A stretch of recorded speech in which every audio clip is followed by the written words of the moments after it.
아버지, 찬양대 고백처럼 우리의 마음에 있는 모든 것으로 주님을 찬양하고 주님께 기도하고 또 이 시간은 주의 말씀에 귀를 기울이고자 합니다. 우리의 마음에 주의 말씀이 들어오게 하시고 그 말씀이 깨달아지게 하셔서 이 한 주간도 꼭 승리하는 하나님의 사람들 다 되게 하여 주시옵소서.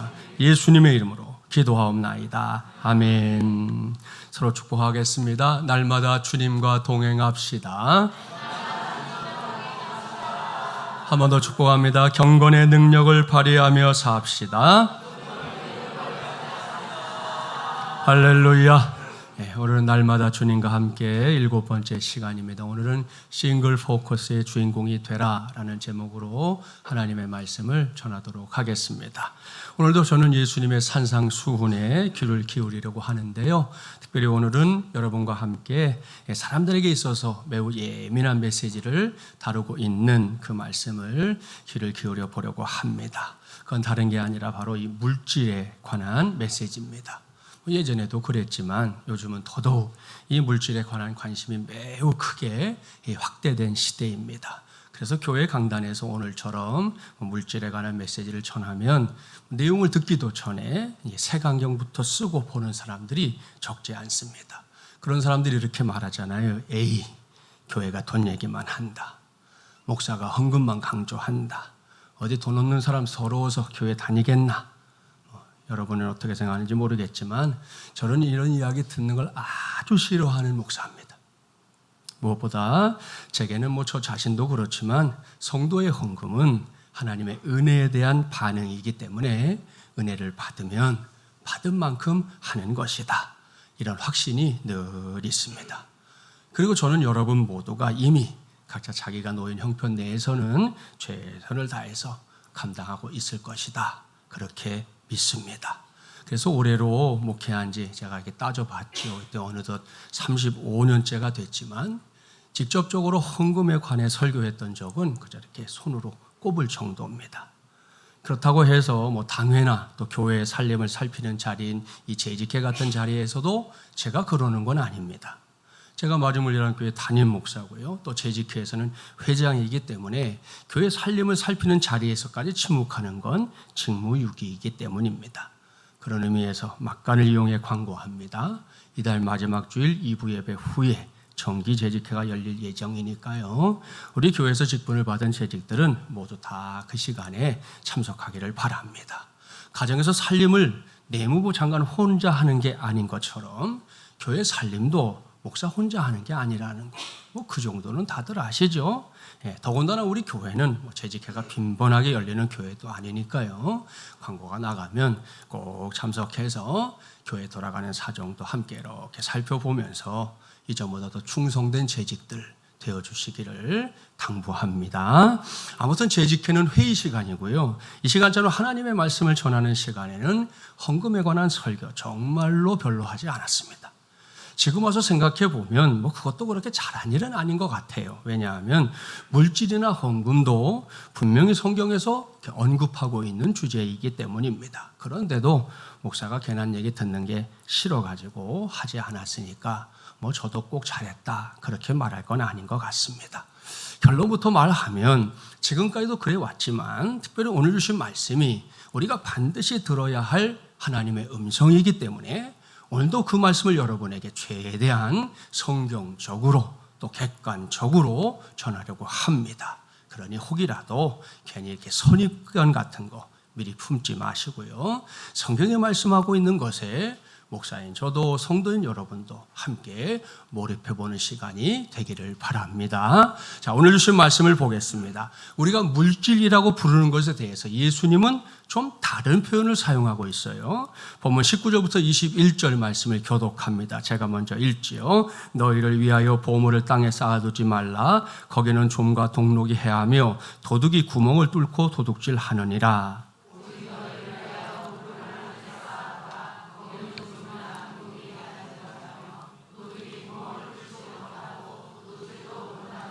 함께요. 내 보물 있는 그곳에는 내 마음도 있느니라. 아멘. 사랑하는 마지막 예랑 가족 여러분, 이 말씀 아마도 들어본 적이 있을 겁니다. 여기서 예수님은 우리의 손에 들려있는 물질을 가리켜 보물 이렇게 표현하십니다. 그리고 그 보물을 어디에 쌓아놓고 살 건지 그걸 결정하라 말씀하십니다.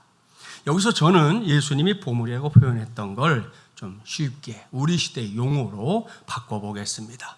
여러분 이미 다 알고 있는 건데요. 요즘 금값이 예전에 비해서 어마무시하게 치솟았다는 거 아시죠? 그래서 예전에는 백일이나 돌에 아기들에게 돌반지 그저 반돈 한돈 해주는 게 예산일이었어요. 자, 그런데 이제는 그렇게 할 수 없는 게 현실이에요. 그러한 금과 관련해서 가장 유명한 이야기 중에 하나는 세상에서 가장 소중한 3가지 금 이야기입니다. 그게 뭔지 아는 성도들도 있을 텐데요. 첫째, 순금입니다. 금 중에서 그냥 금이 아닌 순금, 저는 골드바는 내 것이든 남의 것이든 보는 것만으로도 기분이 좋죠. 또 마음을 빼앗기게 되잖아요. 자, 이게 첫 번째 소중한 금입니다. 두 번째는 소금입니다. 얼마 전부터 우리나라의 소금값이 막 금값이 됐어요. 그렇지 않아도 소금이 우리에게 매우 소중한 양념이고요. 성경 말씀대로 하면 세상의 빛과 소금이 되라는 말씀처럼 소금을 썩지 않게 하고 또 맛을 내주는 아주 중요한 금입니다. 셋째, 지금입니다.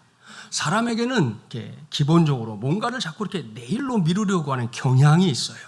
그리고 내일의 희망이 있다 이런 말도 자주 하지 않습니까? 그러나 아시죠? 내일보다 중요한 것, 그것은 바로 지금입니다. 그러니 지금 역시 세상에서 가장 소중한 금 중에 하나인 거 맞습니다. 자, 여기까지. 저도 여러분도 공감이 가는 얘기죠. 이 이야기를 어디선가 감동스럽게 읽은 한 남자가 그 감동을 이제 함께하고 싶어서 아내에게 문자를 보냈습니다. 여보, 세상에서 가장 귀한 금이 3개가 있다는데 당신 알아? 뭔지 한번 맞춰봐. 한참 있다가 답장이 왔어요. 현금, 지금, 입금. 할 말을 잃은 남자.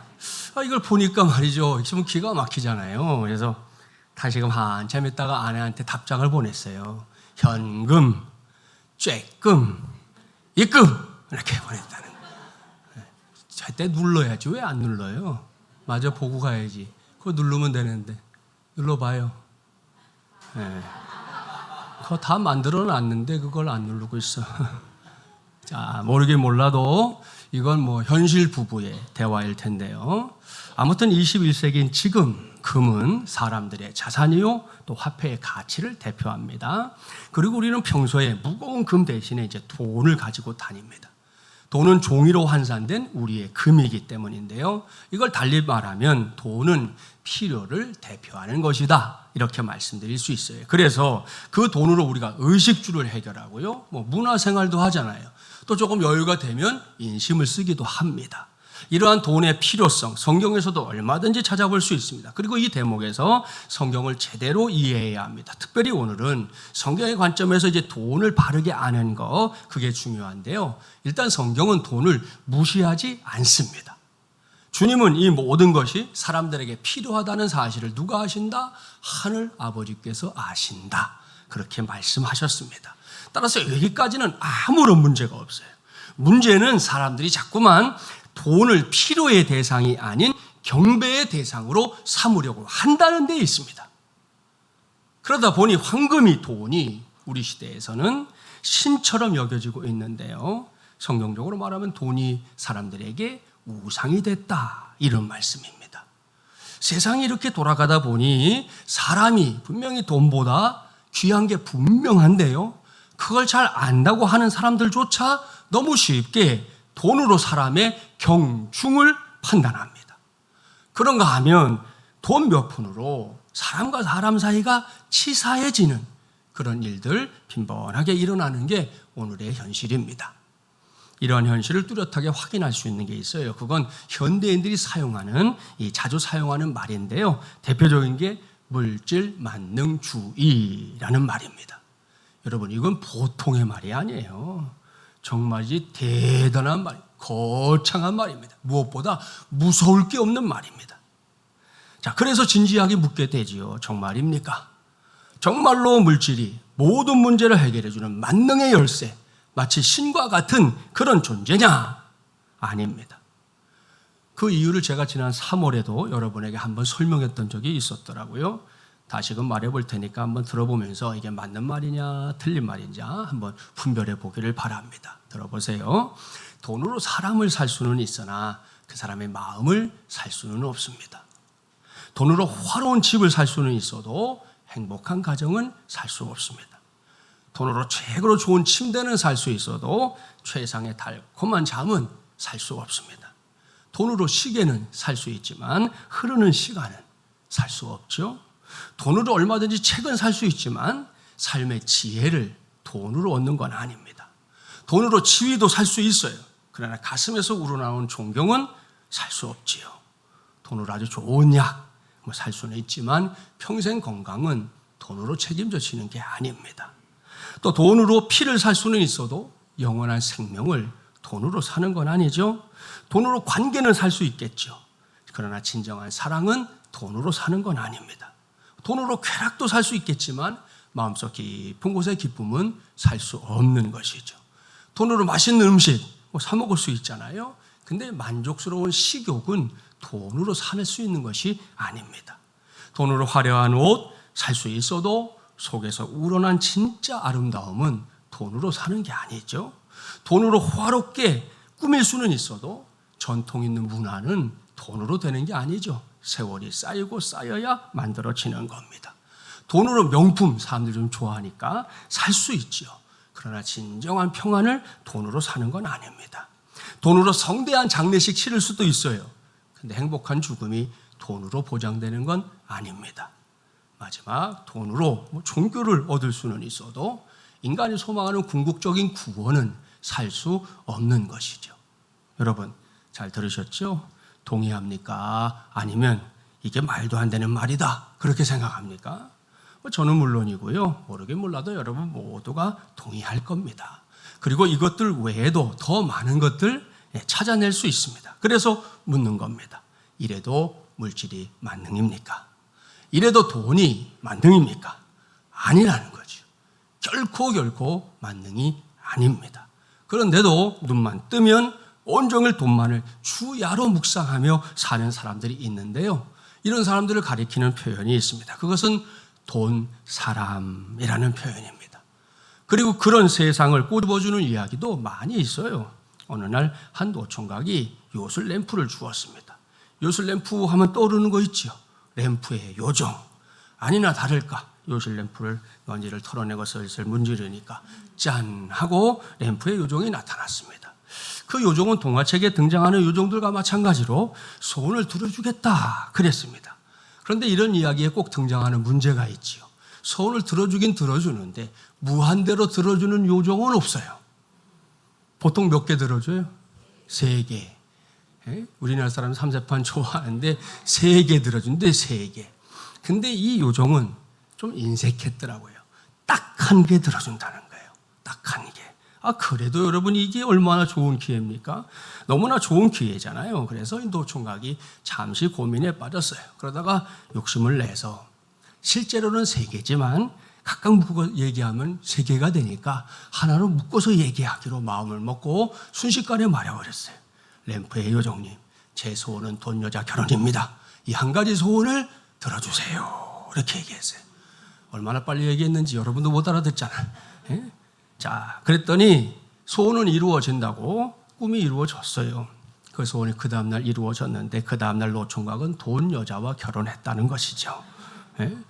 이게 참으로 망연자실해지는 이야기입니다. 그런데 이게 그저 이야기 속의 이야기로 끝나느냐? 아닙니다.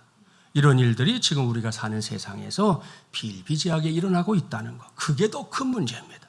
당장 여러분의 주변을 한번 살펴보세요. 이 시대 우리의 이웃 중에는 지식의 사람도 있고 권력의 사람도 있고 거드름 비우기를 좋아하는 사람들도 있습니다. 요즘에는 어떻게든 주목받고 싶어하는 사람들, 관종이다 이런 얘기 하잖아요. 주목받고 싶어하는 사람들도 꽤 많습니다.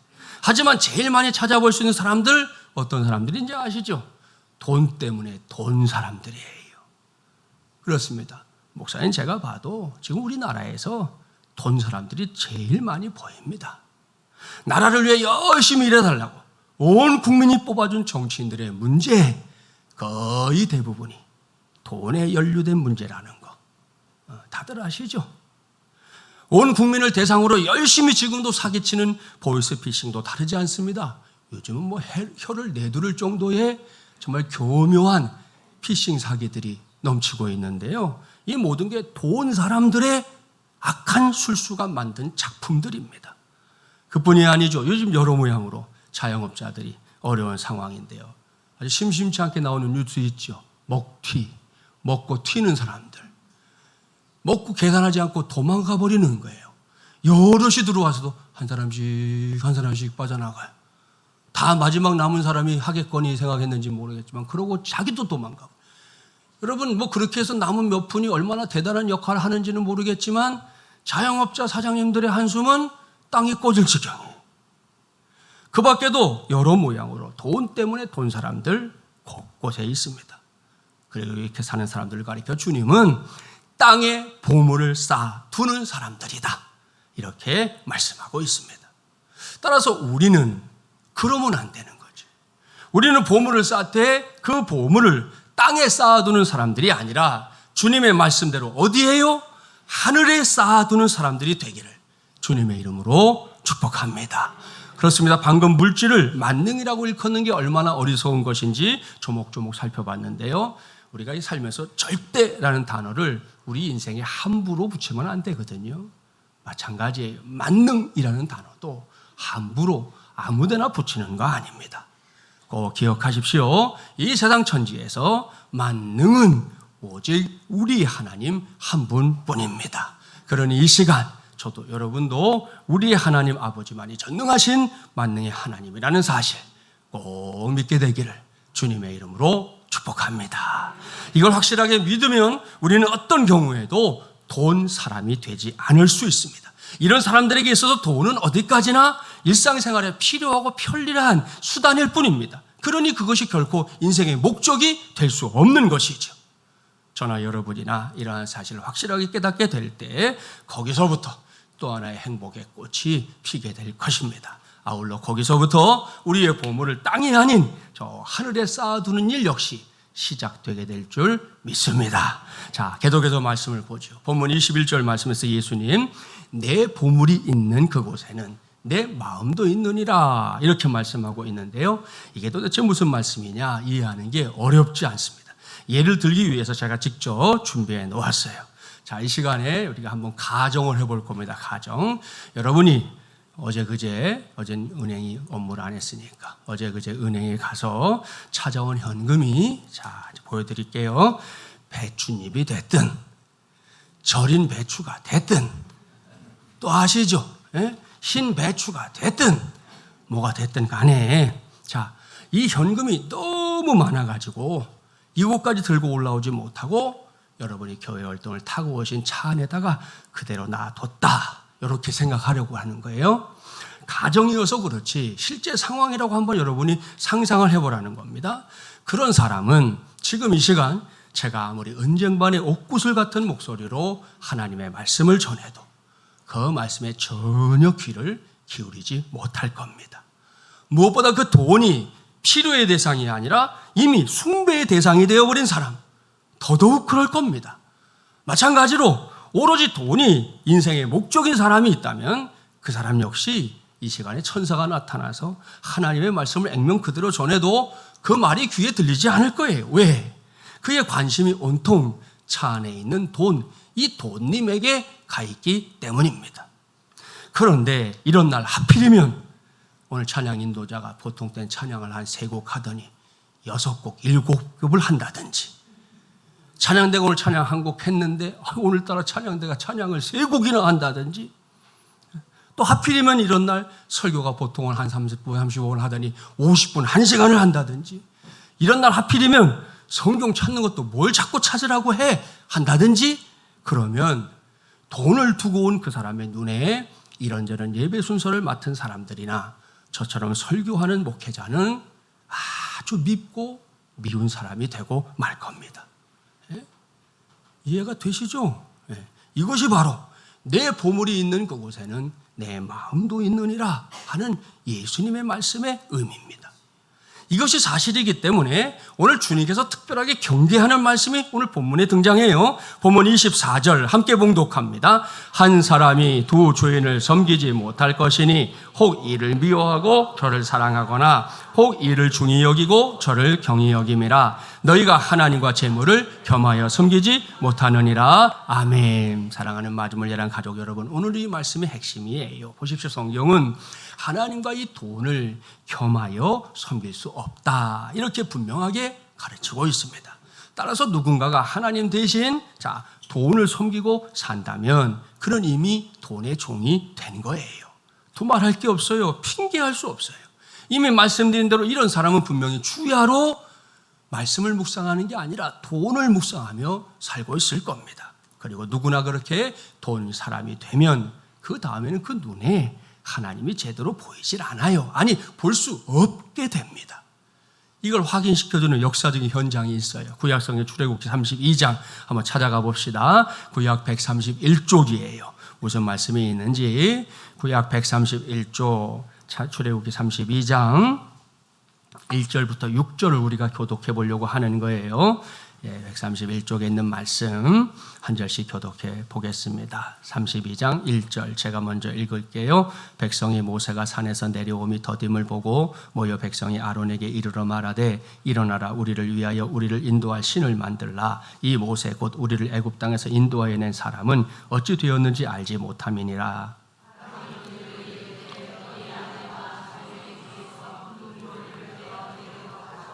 모든 백성이 그 귀에서 금고리를 빼어 아론에게로 가져가매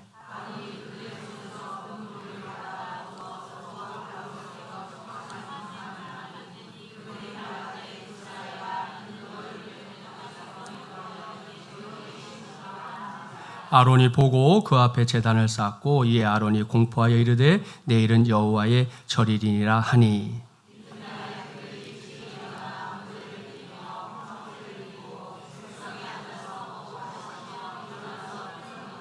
자, 보세요. 이번에도 기가 막힐 노릇입니다. 때는 바야흐로 출애굽한 이스라엘 백성들이 시내산에 머물 때였습니다. 모세가 산꼭대기에 올라가서 하나님을 만나서 하나님의 말씀을 하나하나 받고 있었습니다. 그런데 그때 이스라엘 백성들은 산 아래에서 금송아지를, 그러니까 금신을 만들고 있었다는 거예요. 보십시오. 어느 시대나 어느 백성이나 하나님이 보이지 않으면, 아니 하나님을 볼 수 없으면 대신에 금신을 섬기게 되어 있습니다. 이런 사람들을 세상은 배금주의자 이렇게 부릅니다. 금을 숭배하는 사람들.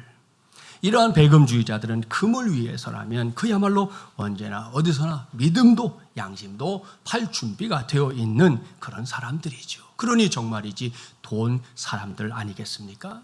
우리 예수님, 이러한 우리 사람들의 마음, 늘 제가 말씀드리지만 약하고 악한 사람들의 마음, 생각을 너무나 잘 알고 있었습니다. 그래서 단언하며 말씀하시는 거예요. 사람은 하나님과 재물을 겸하여 섬길 수 없다.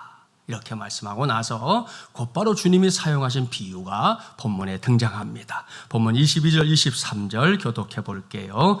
눈은 몸의 등불이니 그러므로 내 눈이 성하면 온 몸이 밝을 것이요.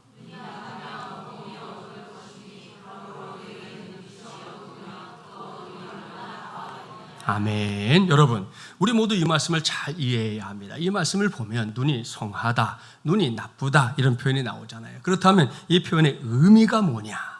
우리가 흔하게 생각하는 것처럼 눈이 성하면 이라는 게 시력이 좋다 이런 의미일까요? 그렇다면 눈이 나쁘면 이라는 말은 시력이 나쁘다 이런 뜻이 되는 건데요. 그런 의미냐 하는 질문입니다. 대답부터 말하면 그건 아닙니다. 만일 이 말씀이 그런 뜻이라면 우리 중에도 안경 쓴 분들이 있잖아요.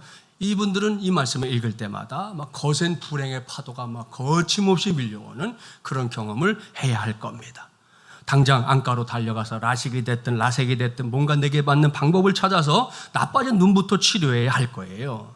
하지만 감사하게도 이 말씀은 그런 뜻이 아닙니다. 그러면 무슨 뜻이냐? 이제부터 잘 들으세요. 이 말씀에서 눈이 성하면 이라는 말씀은 오늘의 주제인 싱글 포커스를 의미합니다. 하나의 초점. 그러면 눈이 나쁘면이라는 말씀은요, 이 말씀은 더블 포커스, 두 개의 초점을 의미합니다. 따라서 이 말씀은 시력이 좋다, 나쁘다 이런 차원의 말씀이 아니고 내 눈의 초점이 하나냐 혹은 그 이상이냐 이것을 묻는 말씀이에요. 제가 지금은 안경을 벗어버렸지만 안경 쓸 때 종종 눈과 관련된 일을 부득불 경험하게 되지 않습니까? 언젠가 한 번은 잠깐 이제 안경을 주일이었어요. 예배 드리고 나서 잠깐 벗어놓고 이제 일을 하다가 안경을 찾는데 보이질 않는 거예요. 이상하다 생각하고서 목양실 구석구석 샅샅이 다 뒤졌는데도 나오질 않는 거예요. 어느새 시간이 삼중주로 늦은 예배 시간이 다 됐길래 제가 책상 안에 이제 그 전에 쓰고 있던 안경이 있었거든요. 그 중에서 제일 최근까지 썼던 걸 얼른 꺼내가지고 쓰고 올라와서 예배를 드렸어요. 그러고 나서 예배를 마치고 내려갔는데 어떤 영문인지는 모르겠는데 안경이 제가 앉아서 업무 보는 의자에 놓인 방석 한 모서리에 이렇게 끼어 있었습니다. 누가 그랬을까요? 제가 그랬겠죠. 그래서 제 스스로 머리를 쥐어박으면서 야, 어떻게 거기다가 그걸 떨어뜨렸냐. 그러고는 아무튼 찾은 게 반가우니까 얼른 집어들고는 썼는데 문제가 생겼어요.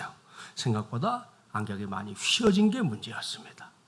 이 몸으로 찍어 눌렀으니까 지도 별 수가 없었겠죠. 자, 그때 그 상태로 안경을 써보니까 오늘의 말씀에 나오는 더블 포커스가 뭔지 알겠더군요. 예? 초점이 맞춰지지 않으니까 금방 눈앞이 어른어른한 거죠. 이건 안경이 휘어지기 전에는 경험한 적이 없는 일이에요. 아무튼 그 안경 그냥 쓸 수 없으니까 다음날 아침에 얼른 안경원에 가서 제대로 교정해가지고 한동안 잘 썼습니다. 사랑하는 마주물리랑 가족 여러분 보십시오. 언제든 어디서든 어떤 경우에든 더블 포커스의 인생은 피곤할 수밖에 없어요. 왜? 더블 포커스는 아무리 애를 써도 도무지 초점이 맞춰지지 않기 때문이죠.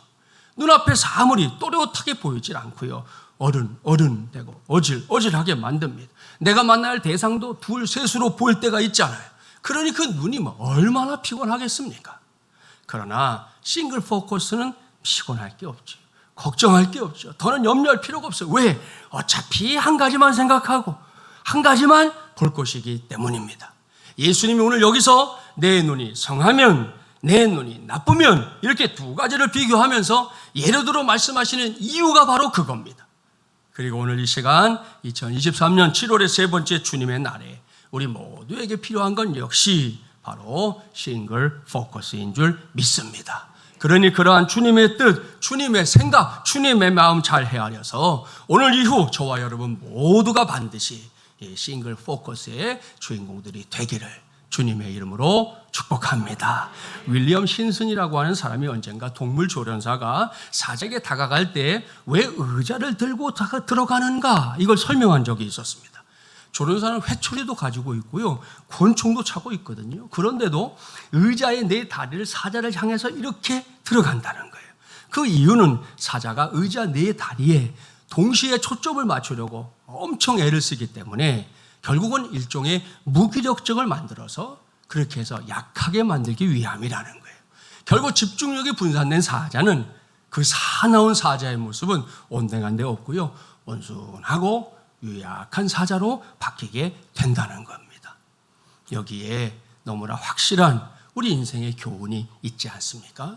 우리가 사는 삶이 다 그러합니다.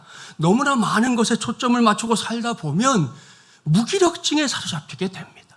이건 너나 나나 여러분 정말 누구나 마찬가지입니다. 그러니 이 대목에서 함부로 난 아니야 이렇게 말하지 마세요. 장담할 수 있는 인생이 없습니다. 더군다나 이 세상에는 초점을 맞출 만한 것들이 많아도 요즘은 너무 많아요.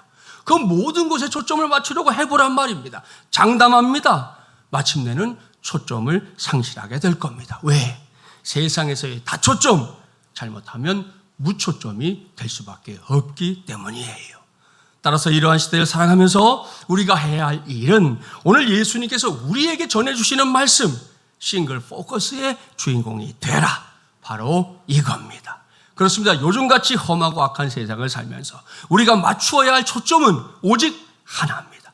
그 하나의 초점은 우리의 삶을 중요한 것에 집중하게 만듭니다. 결코 무기력하게 놔두지 않습니다. 마침내 승리하게 합니다. 그렇게 우리의 삶을, 우리의 신앙을 이끌어주는 하나의 초점, 그 싱글 포커스, 다름 아닌 우리 주 예수 그리스도인 줄 믿습니다. 할렐루야. 자, 이러한 사실을 여러분에게 확실하게 보여주기 위해서 제가 오늘 여러분에게 드릴 선물을 하나 준비했습니다. 미리 나눠드리면 신선도가 떨어져서 이 시간에 나눠드릴 거예요. 자, 이 시간 나눠드릴 테니까 여러분은 받기만 하시고 귀는 저한테 이렇게 주시면 돼요. 제가 생각하고 찾아보니까 이 선물을 드린 게 한 11년 전쯤이었더라고요. 그래서 특세하는 날, 어느 날 기도하러 나온 성도들에게 나누어 준 적이 있었는데 세월이 11년이나 흘렀어요. 그리고 새벽이었기 때문에 또 모든 성도들이 그 시간에 참여한 게 아니잖아요. 그래서 이 시간에 다시 선물을 드려야 되겠다 생각했어요. 자, 선물 받으시는 동안 귀는 제게 빌려주시기 바랍니다. 제가 좋아하는 기독교 작가 중에 찰스 스탠리 목사님의 아들, 미국의 젊은이들이 막 열광했었던, 큰 영향을 미쳤던 앤디 스탠리라고 하는 사역자가 있었습니다. 그가 한 번은 사역을 하다가, 목회자들도 사역하다가 이렇게 슬럼프 겪을 때가 있잖아요. 어려움을 만날 때 있지 않겠어요? 그런 이제 상황이 됐다는 거예요. 나름대로 애써봤지만 번번이 낙심과 좌절 속에서 빠져나오질 못하고 있었습니다. 그때 그 교회를 섬기고 있던 성도님 중에 어르신은 그런 분들이 역시 어르신인 것 같아요. 나이가 드신 어르신 한 분이 이 사역자에게 신방을 와달라 그런 거예요. 자기의 지금 감정 상태나 이거 봐서는 신방 가는 게 절대로 가고 싶지 않았는데 또 목회자들은 또 오라고 하면 또 가야 되잖아요. 그래서 갔다는 거예요. 가봤더니 그 신방은 그 성도 어르신에게 필요한 신방이 아니라 결국은 자기를 위한 신방이었더라는 겁니다. 자, 그 집에 도착했더니 그 어르신이 앤디에게 플랑드르의 화가 루벤스가 그린 지금 여러분이 나눠드린 사자굴의 다니엘이라는 이 그림을 이렇게 보여주면서 그걸 이제 물어본 거예요. 사역자님, 이 그림에서 뭘 볼 수 있습니까? 어렵지 않잖아요. 대답했어요. 사자 몇 마리 보이고요. 굴 안으로 들어오는 빗줄기도 보이고. 이게 보니까 내가 보니 이게 분명히 다니엘 같습니다. 성경에 나오는 그 다니엘 맞죠? 그랬더니 맞습니다. 그런데 더 자세히 봐주세요. 제가 지금 이 그림을 사역자님에게 보여드리는 이유가 있는데 그 중요한 걸 찾아봐 달라고 제가 부탁을 드리는 겁니다. 재촉하는 성도의 말에 앤디가 그림을 막 구석구석 막 살펴봤어요. 하지만 앤디는 끝까지 그 성도가 말하는 그걸 찾아낼 수가 없었습니다. 그래서 찾기를 포기하던 그 순간 그 어르신 성도가 이렇게 말했다는 거죠. 사역자님, 다니엘의 눈빛을 보십시오. 그의 눈이 사자가 아닌 하나님을 향한 것을 보십시오. 그것이 이 그림에서 가장 중요한 포인트. 제가 오늘 이 그림을 사역자님에게 보여드리고 싶었던 가장 중요한 이유입니다. 그랬습니다. 할렐루야. 참으로 놀랍고 감격스러운 권면입니다.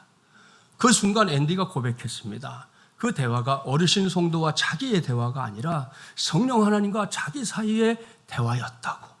그것을 너무 여실하게 체험할 수 있었노라고 그렇게 고백했습니다. 다시금 할렐루야. 사랑하는 마주물예랑 가족 여러분, 살다 보면 우리에게도 다양한 문제들이 밀려옵니다. 다양한 고난 찾아옵니다. 이 모든 거 정말 달갑지 않아요. 피할 수만 있다면 다 피하고 싶은 것들이에요. 목사의 마음으로 성도들이 그런 어려움을 겪는 거 보고 싶지 않아요. 그러나 그게 우리의 소원일 뿐 우리의 뜻대로 되지 않을 때가 더 많다는 거 이미 다 알고 있지 않습니까? 그럴 때는 일일이 한 가지 한 가지 다 바라보면서 풀어야 풀리는 게 아닙니다. 그렇게 하다 보면 나중에는 정말이지 우리말에 여기 딱 맞는 말 있죠. 뒤죽박죽.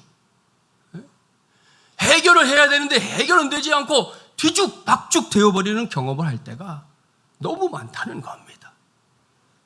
그럴 때는 사자굴의 다니엘처럼 여러분 절대로 그 고난이라는 사자에게 여러분의 눈길을 주지 마십시오.